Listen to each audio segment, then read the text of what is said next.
इष्टलिंगमिदं साक्षाद अनिष्ट परिहारकम् आदृतं मुनिभिः सर्वैः आगमार्थ विशारदैः।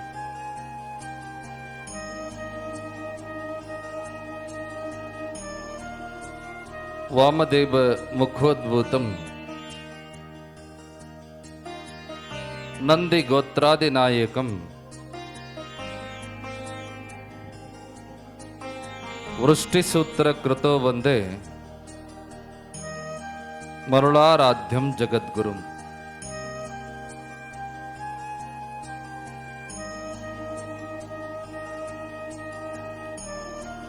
सभा में उपस्थित नागणसुर के शटस्थल ब्रह्मी श्रीकंठ शिवाचार्य महाराज, आयोजक संगठक शटस्थल ब्रह्मी डॉक्टर शांतवीरलिंग शिवाचार्य महाराज, उपस्थित शटस्थल ब्रह्मी अमृतेश्वर शिवाचार्य महाराज, उपस्थित गुरु निरंजन शिवाचार्य महाराज, वीरशैव समाज के अध्यक्ष सुभाषप्पा मुक्ता दंपति, दाम्पत्य पूजा में भाग लिए हुए समाज के और एक प्रमुख विजय कुमार मिटकरी दंपति,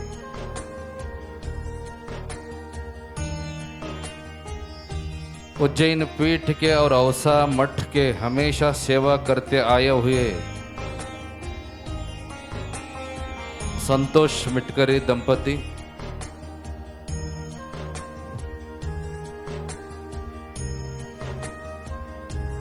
रुपेश कारंजे दंपति,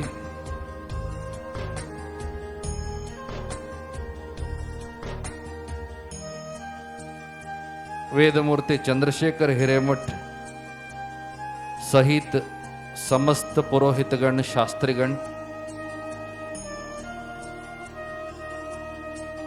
सूत्र संचालक हलकुड़े सर,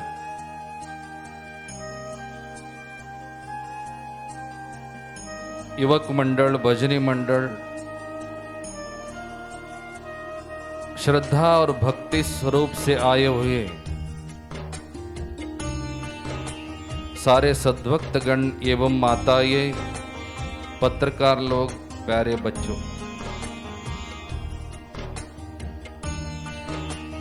प्रथमतः सम्मिलित सभी लोगों को जगतगुरु पंचाचार्यों की तरफ से अनंत मंगल आशीर्वाद प्रदान करते हैं।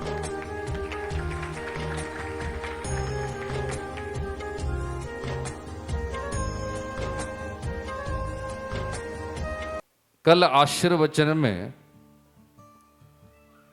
धर्म का दशविध सूत्र के बारे में कहते कहते और 6 सूत्र के बारे में छोड़ दिया, क्योंकि 1 घंटा हुआ था। अहिंसा के बारे में बोले, सत्य के बारे में बोले, अस्तेय मतलब चोरी न करना,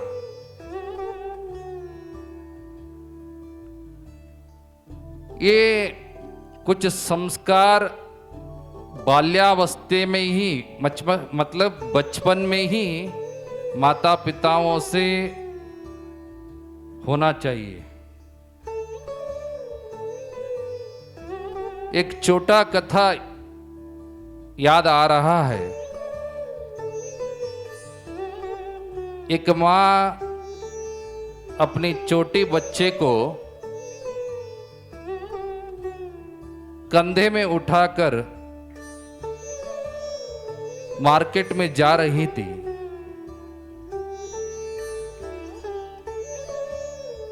वो बच्चा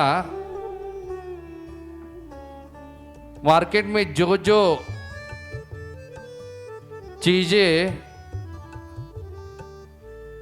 दिख रहा था उसको देखकर जा रहा था। तब एक केला बेचने वाले पुट्टी में केला रख करके ये जो माँ और बेटा जा रहा था उसी रास्ते से आ रहा था।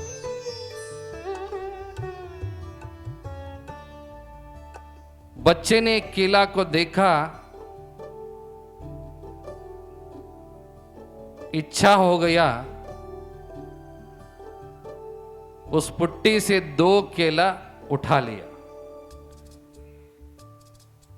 यह उठाया वो यह बातमी मां को पता नहीं था, क्योंकि बच्चा ऊपर था।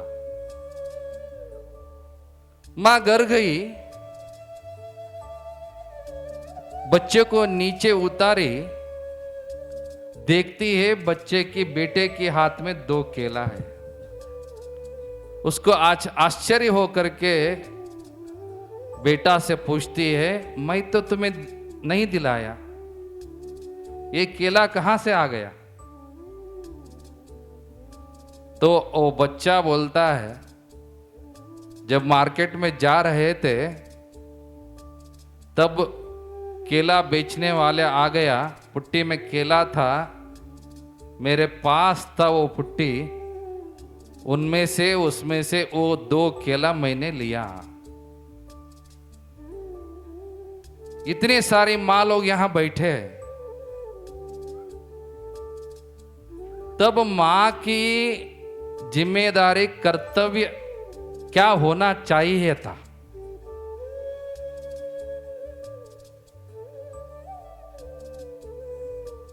ये होना चाहिए था, ये गलत है। दूसरों का चीजें अनुमति के बिना, नहीं तो द्रव्य देने बिना नहीं लेना चाहिए। ये चोरी ही हुआ ना।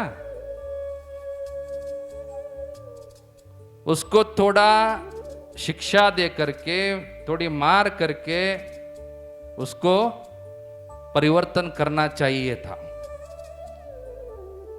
मगर वो मां क्या करती है, उसको बहुत खुशी होती है, 2 केला मिल गया। इतनी छोटी एज में इतना बड़ा बुद्धिमान हो तुम, आगे जाके क्या क्या करोगे? उकसाते हैं उसको, खुशी जताती है, उसको सपोर्ट करती है, प्यार करती है। वही उस प्यार को देख करके वो बच्चा सोचता है, ऐसे करने से माँ खुशी होती है, माँ का प्यार आता है, मिलता है, ऐसे सोच के ऐसे ही करता जाता है। क्लास में किसी का कंपास चोरी करता है, पेन चोरी करता है, किताब चोरी करता है, आगे जा कर के बड़े चोर बन जाता है, बैंक को लूट करता है। एक दिन तो पकड़ जाता है, पुलिस स्टेशन में, जेल में रहना पड़ता है। तब न्यायाधीश पूछा तो तुम ऐसे क्यों बन गए? पूछा तो वो बोलता है, शिक्षा मुझे देने से पहले मेरी मां को शिक्षा दीजिए।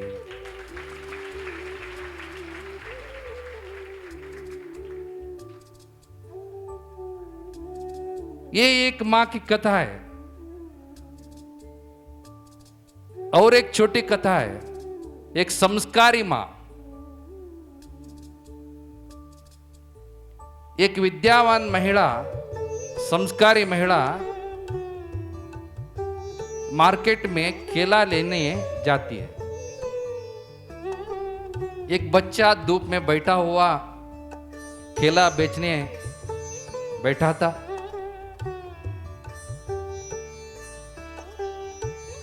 इधर उधर देखती है, वो बच्चों को देख करके उसको तरस आती है, उसके पास ही केला लेने जाती है। उसको पूछती है,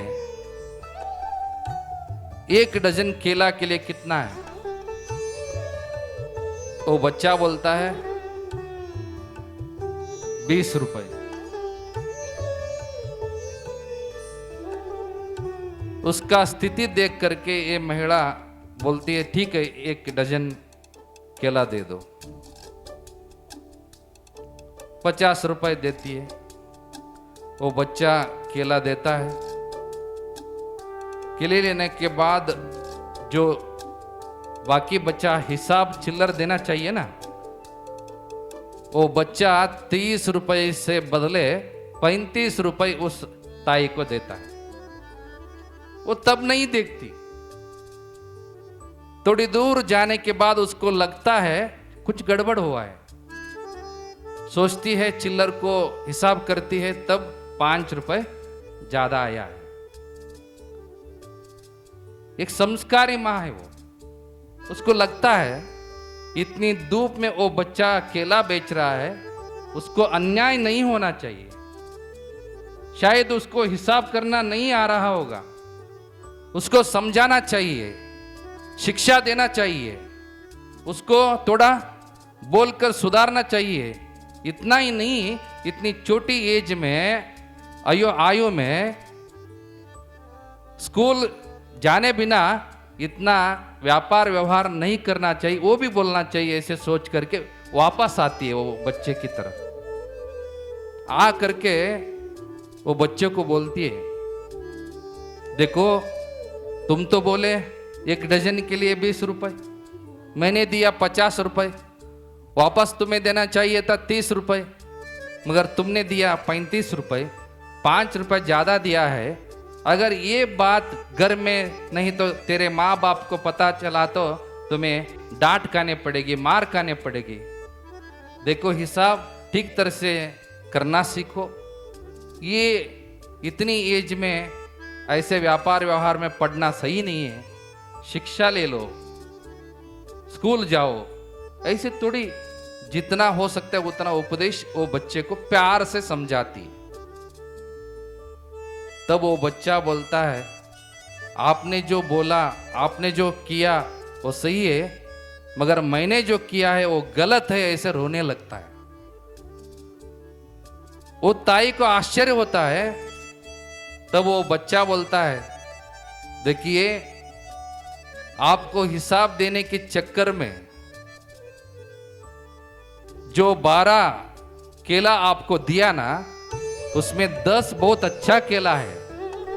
2 केला बुरा केला देने के चक्कर में 5 रुपए ज्यादा आपको दिया, मगर आपने फिर भी मुझे समझाकर आकर वापस दिया। मेरा गलत हुआ, क्षमा कीजिए, ऐसे बोल के 2 बुरा केला वापस लेकर के अच्छा केला वापस वो माँ को देता है। परिवर्तन बोलने से नहीं, खुद करने से होता है। खुद हम बदल करके दूसरों को बदलना चाहिए। वही माँ जब 2 केला वो बच्चा बेटा लिया, तभी उसको शिक्षा दिया होता, तभी सुधरता। इसलिए कन्नड़ में कहावत है, ಬೆಳೆಯುವ ಸಿರಿಯನ್ನು ಮೊಳಕೆಯಲ್ಲಿ ನೋಡಿ, ಗಿಡವಾಗಿ ಬಗ್ಗದ್ದು मरवागी बग्गीते। छोटा पेड़ रहता है ना, तभी कांटे कुछ रख करके सीधा करना चाहिए। ऐसे बेंड होने के बाद, बड़ा होने के बाद उसको कभी सीधा नहीं कर सकते। सही है ना? इसलिए जो भी संस्कार देना चाहिए, बच्चों के ऊपर प्यार दीजिए, ममता कीजिए, कपड़े दीजिए, खाना खिलाइए, मगर साथ शिक्षा देना चाहिए, संस्कार देना चाहिए। ये हर प्रत्येक माता पिता का कर्तव्य है, ऐसे समझना चाहिए।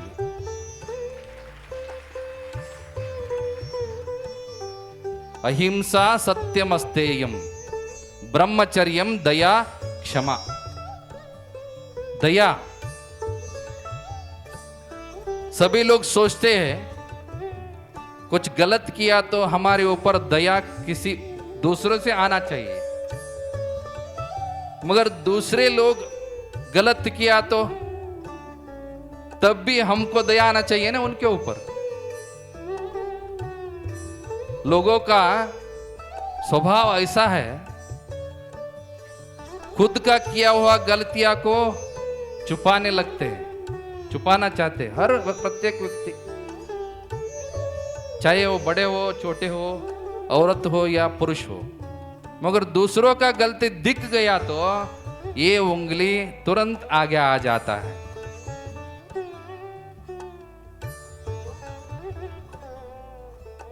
बाप बेटा, रविवार था, छुट्टी था, घर में थे। सुबह सुबह वार्ता पत्रिका न्यूज़पेपर आया था, बाहर बैठ के पढ़ रहे थे। अंदर रसोई घर में माँ, सून और बेटी थी। थोड़ा याद रखिए, बाहर कौन था? बाप बेटा। अंदर कौन था? माँ, सून और बेटी। हाँ, माँ, बहू और बेटी, 3 लोग थे।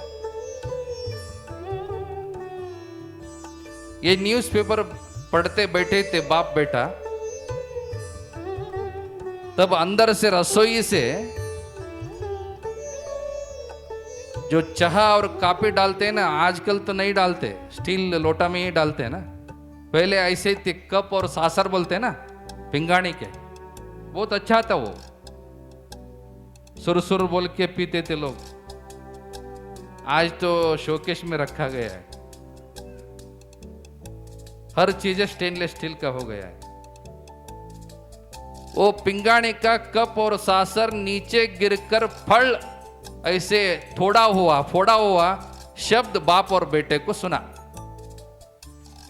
अंदर का कुछ देर बाप भी कुछ नहीं बोला, बेटा भी कुछ नहीं बोला। 10 मिनट हो गया, तब बेटा चुप नहीं रहा, बाप को पूछा।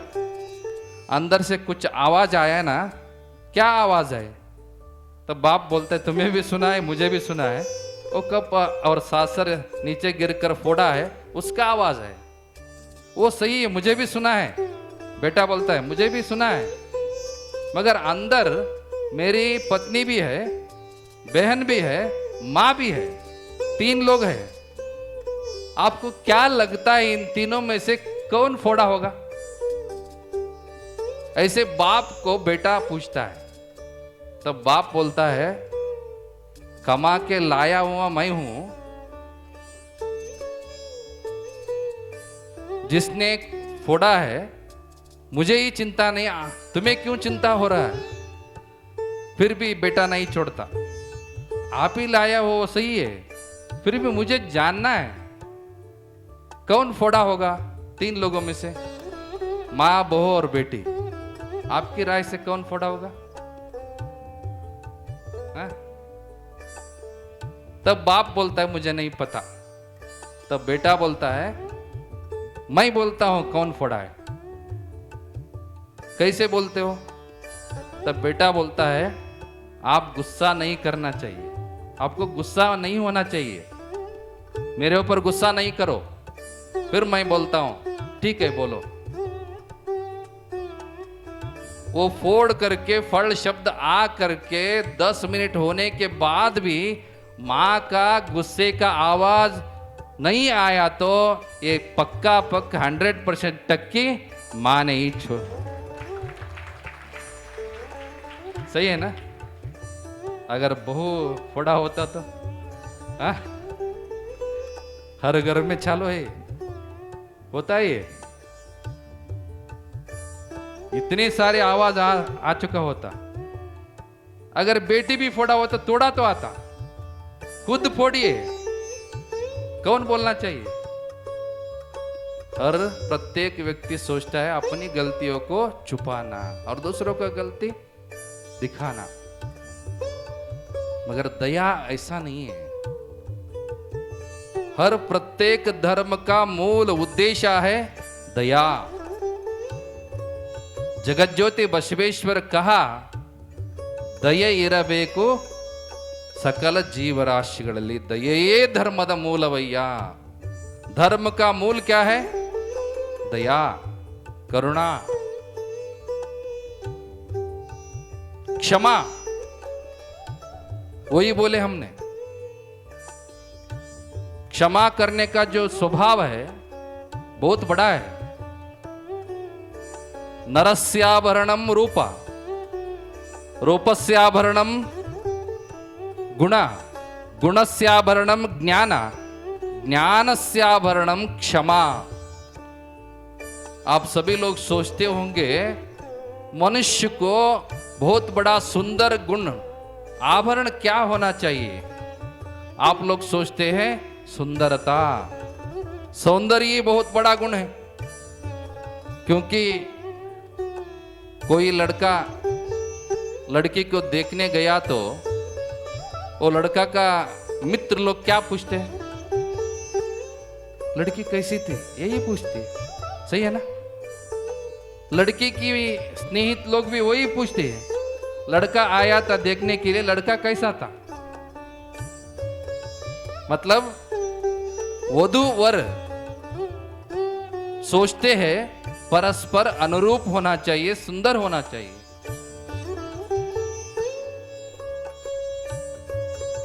जहां पर वे समारंभ में जाते हो ना, चाहे बाहर आते हो ना, कोई ऐसे एक व्यक्ति नहीं है जो कन्नडिगेनंतर हिंदेगा, हाँ, आईने के सामने देख करके न आया है, ऐसे कोई व्यक्ति नहीं है।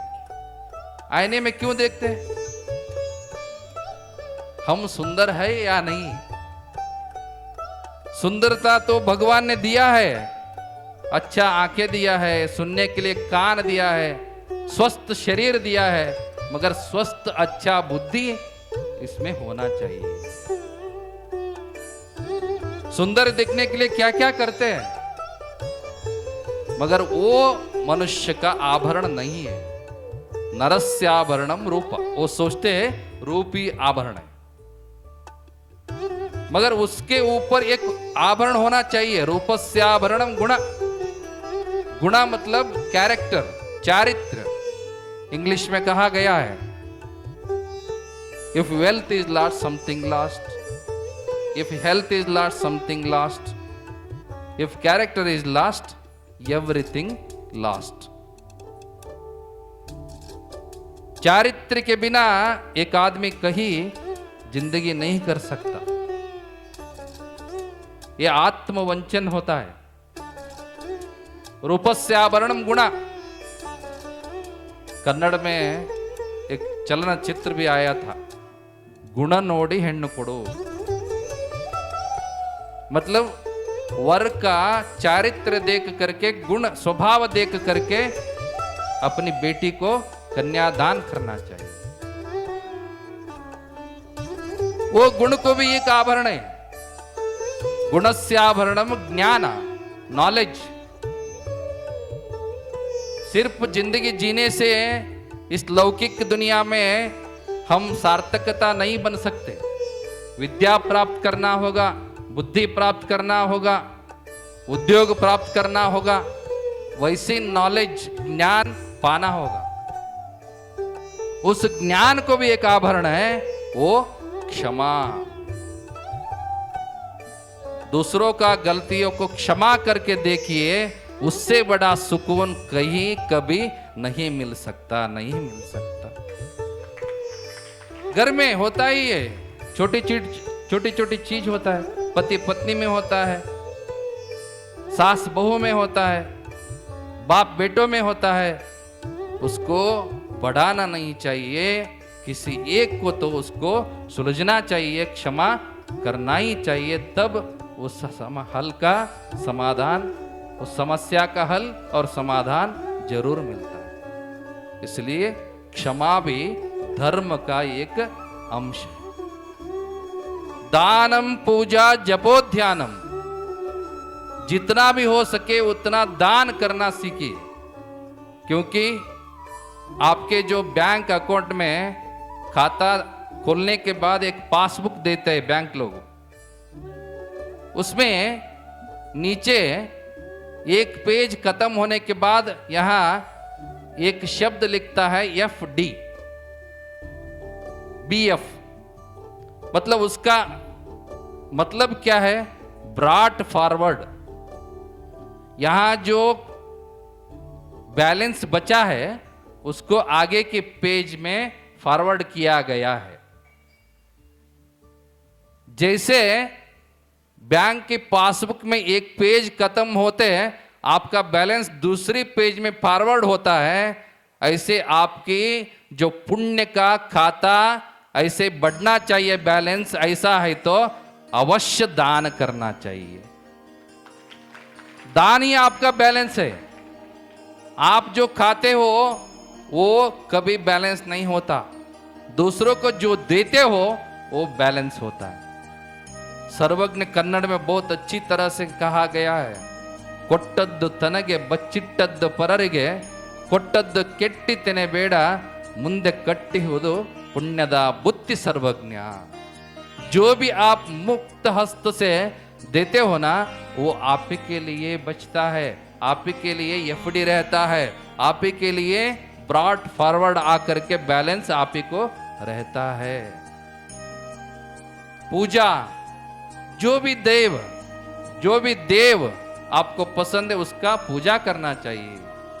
जपा, आज तो नागणेश्वर महाराज बोले, जिंतुरकर महाराज बोले, इस सुभाषित का उदाहरण भी दिया, जपतो नास्ति पातकम मौनिनः कलहो नास्ति पठतो नास्ति मूर्खत्वम जपतो नास्ति पातकम न भयम चास्ति जाग्रतः। ऐसे एक सुभाषित है। जाप करने से पाप का दूर होता है, पाप निवारण होता है, इसलिए उसको मंत्र कहलाया है। मंत्र मतलब मननात् त्रायते इति मंत्र। हर प्रत्येक व्यक्ति खुशी नहीं है। आप लोग, मुझे कुछ भी चिंता नहीं है, मैं बहुत खुश हूं, ऐसे बोलने वाले एक लोग है क्या? कुछ ना कुछ समस्या है, चाहे वो करोड़पति हो, गरीब हो, अमीर हो, किसी को भी समस्या रहता है, चिंता रहता है। उस चिंता को दूर करके मन को समाधान देने वाले, संतोष देने वाले, तृप्ति देने वाले, वो है भगवान का मंत्र। वो मंत्र जाप करने से मन समाधान। Sound mindness, sound body. मन स्वस्थ रहा तो तन स्वस्थ रहेगा। इसलिए मन का इलाज बहुत जरूरी है। जो भी इलाज देना चाहिए वो मन को ही देना है। ध्यानम, जो मंत्र पठन करते तब थोड़ी देर तो एकाग्रता से किसी एक देव को मन में ध्यान करते हुए मेडिटेशन करना चाहिए। ये सारे 10 अंश को धर्म में कहा गया है। मगर वीर शैव का धर्म क्या है? वीर शैव लोगों का धर्म क्या होना चाहिए? सिद्धांत शिखामणि में स्पष्ट रूप में कहा गया है, सिर्फ जगत गुरु आने के बाद इस दिन लिंग पकड़ के लिंग पूजा में भाग लेना नहीं, रोज लिंग पूजा करना वीर शैव का धर्म कहलाया है। धर्मो लिंगार्चनात्मक। वीर शैवों का कर्तव्य क्या है? लिंग पूजा करना, लिंगार्चन करना, शिव पूजा करना, इष्टलिंग पूजा करना। उसको इष्टलिंग कहा गया है। सभी इष्टार्थ को प्राप्त करने वाला शक्ति वो इष्टलिंग में है, लिंग में। इसलिए आप सभी लोगों को जो गले में अवश्य धारण करना चाहिए, जैसे आज पूजा हुआ है, रोज पूजा करना चाहिए। जो भी इच्छा है, जो भी आपका अपेक्षा है, उसी लिंग से ही प्राप्त करना होगा आप सभी लोगों को, क्योंकि वही परम दैव है, परम दैव है, अन्यत्र दैव नहीं है। आपका जो गले में लिंग है वही परम दैव है, परम पिता है। वो मान करके आप सभी लोगों को धर्म रक्षा करना चाहिए।